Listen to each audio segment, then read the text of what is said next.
I want you to write this down. Be thankful. Appreciate what you have and the possibilities ahead. Be thankful. Appreciate what you have and the possibilities ahead. I want you to get into that mindset of being thankful.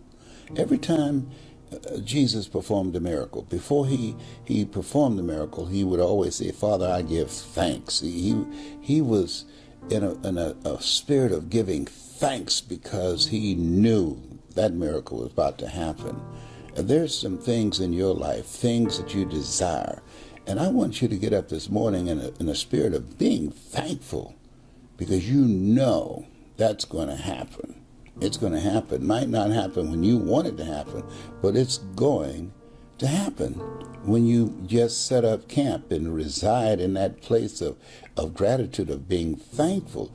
Appreciate what you want and what you have, and focus on the possibilities ahead. See, many times when we become so distracted by what we are pursuing, we miss what we have. Be thankful. Appreciate what you have and the possibilities ahead. Here's what I want to share with you, and I'm encouraging you to do. I'm encouraging you to talk to yourself, to encourage yourself that you're more than able, that you're capable of changing things in your life. You are capable of overcoming anything that's standing in your way. You are capable of creating miracles. You have miracle working power in you.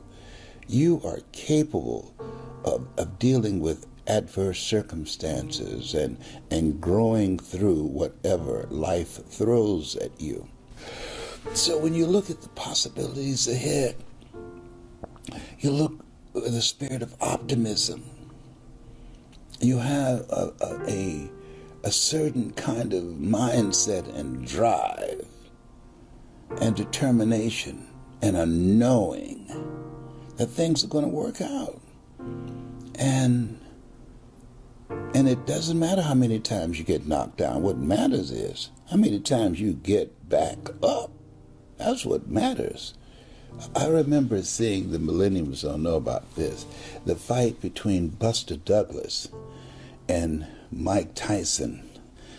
And Mike Tyson knocked him down. Buster Douglas is from Columbus, Ohio, where I used to be a disc jockey there for many years, knew his father.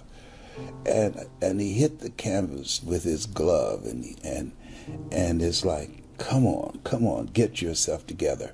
Buster Douglas was a fighter, that he was always able to conjure up something in himself if he was in the ring with someone that has been predicted that could beat him. And up to that point, nobody had whooped Iron Mike Tyson.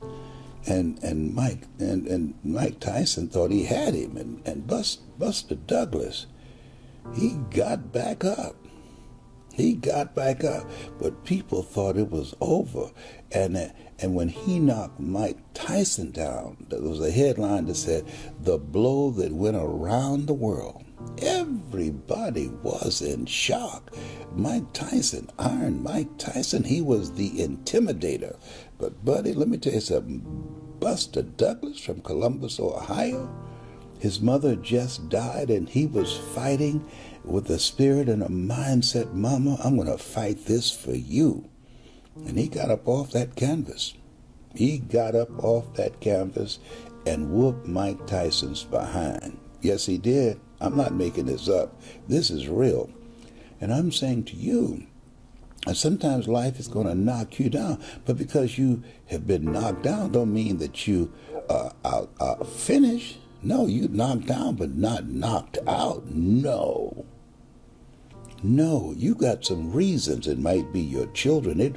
You got some reasons. It might be your own sense of pride and determination in the kind of life that you want to create. You got some reasons like me. It was to be able to take care of my mother. And that just won't let you stay down. You have something special. You got greatness in you. You have the ability to do more than you can ever begin to imagine. And Willie Jolly was right. A setback is a setup for a comeback. You've got comeback power. I thought, what if I look at this differently? What if I look at what have I done in my life during my most difficult times? And this might be useful for you too, to kind of look at your own life and say, when I was in the toughest times and I was able to pull myself through, how did I do it? What were some of the elements that made the biggest difference in your life when you did those turnarounds, when you made it through whatever was your toughest times? The first thing I believe you got to do to turn yourself around is really take control of your mind, or specifically, you got to feed and strengthen the mind. The mind is an interesting place, isn't it? I mean, fear can take us over. Uncertainty kind of unleashes all these thoughts that make us start to believe very often that things will always be bad, that we'll never be able to turn it around, or that we don't have the capability. It's just the nature of those inner voices that everybody feels at times. Now, maybe you're not feeling it right now, but I'm sure there are times that you have. So to take control of your focus, what do? Well, I was told all of a sudden I had a tumor, or way back when I'm on my own trying to figure out what to do, I realized that somehow to take control of my mind, I had to feed it. That if I didn't feed my mind, I'd be living on the weeds that came around me. I mean, today, if all you do is, pick up your phone, you've got all kinds of messages that are going to get your full attention, or flip on Google and check out the news, or watch CNN, or whatever it is you do, it's constantly coming at us. Something nutritious, something strong. If we are what we eat, we are what we read, we are what we listen to. Later on, I began to feed my mind, about understanding the ideas around health principles and how people had turned themselves around who had tumors, who had cancer. I did the same thing most of my life, starting when I was 17, by listening to audio tapes. I went out, I was constantly feeding my mind. I didn't let or hope that a good idea would interrupt me or interject itself upon me. I knew a great idea had to be pursued. I had to go after it. I had to feed and strengthen my mind every single day. So I did it with audio tapes, I did it with books, and I did it by literally doing incantations, saying to myself something over and over again with such intensity till my mind began to believe it.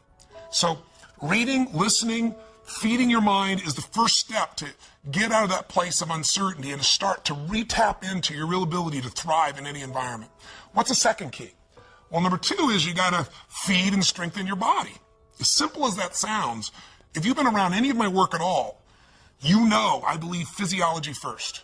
And sometimes even try to feed your mind. You can feed it, but those thoughts keep coming back. What's going to change that mind faster than anything else is a radical change in your body. A radical shift in your physiology. How do you do it? Well, think about this. When times are really uncertain, fear creeps in. And what is fear?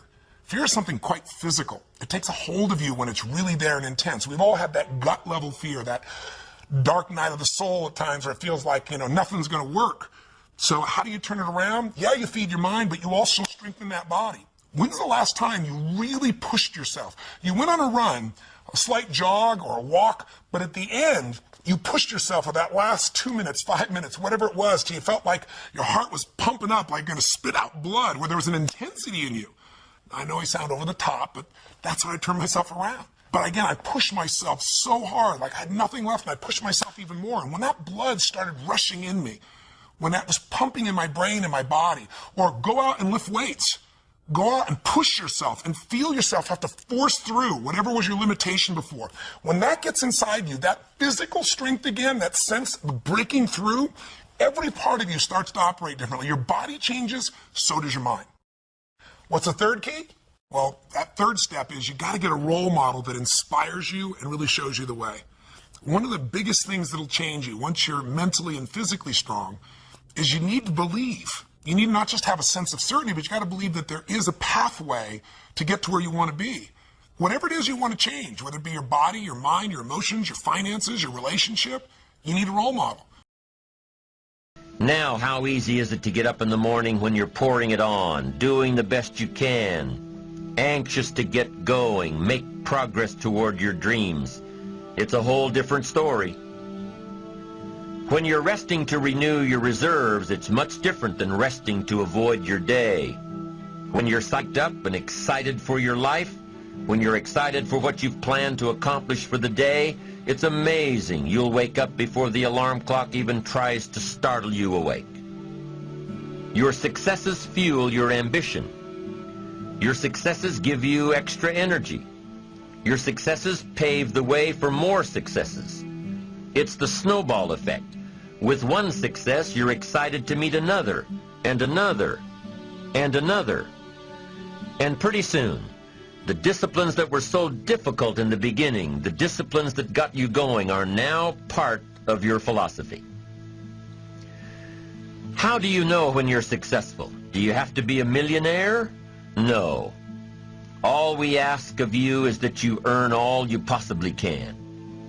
If you earn $10,000 a year and that's the best you can do, that's enough. God and everything else will see to it that you're okay. The key is to just do the best you can. If it's $10,000 a year, wonderful. If it's $100,000 a year, wonderful. If it's $1 million a year, wonderful. It doesn't matter $10,000 a year or $1 million a year.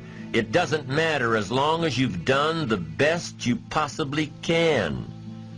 Earn the most you possibly can. Be the most you possibly can. And here's why. The essence of life is growth. The essence of life is growth, to do the best you can.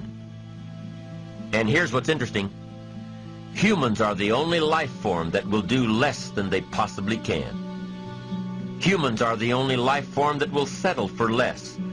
Every other life form except human beings strive to its maximum capacity.